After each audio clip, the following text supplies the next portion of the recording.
পটুয়াখালীতে ব্যবসা প্রতিষ্ঠানে হামলার ঘটনায় মামলা না নেয়ার অভিযোগে সংবাদ সম্মেলন করেছেন এক ব্যবসায়ী। দুপুরে অভিযোগ জানিয়ে প্রেস ক্লাবে সংবাদ সম্মেলন করে ভুক্তভোগী পরিবার। জানানো হয়, গেল 5 আগস্ট তার ব্যবসা প্রতিষ্ঠান ও বাড়িতে জেলা যুবদল নেতা রিমানুল ইসলাম রিমু ও সাইফুল মৃধার নেতৃত্বে 30-40 জন হামলা চালায়। ভাঙচুরের পর লুট করা হয় প্রায় 40 লাখ টাকার মালামাল। পরে সেনাবাহিনী ঘটনাস্থল পরিদর্শন করে মামলার পরামর্শ দেয়।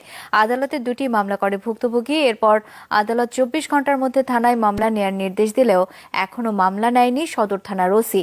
এদিকে মামলা করায় প্রাণনাশের হুমকি দেওয়ারও অভিযোগ করেন ওই ব্যবসায়ী। এদিকে ওসি জসিমউদ্দিন জানান, বিভিন্ন ব্যস্ততায় মামলা নিতে পারেননি তিনি।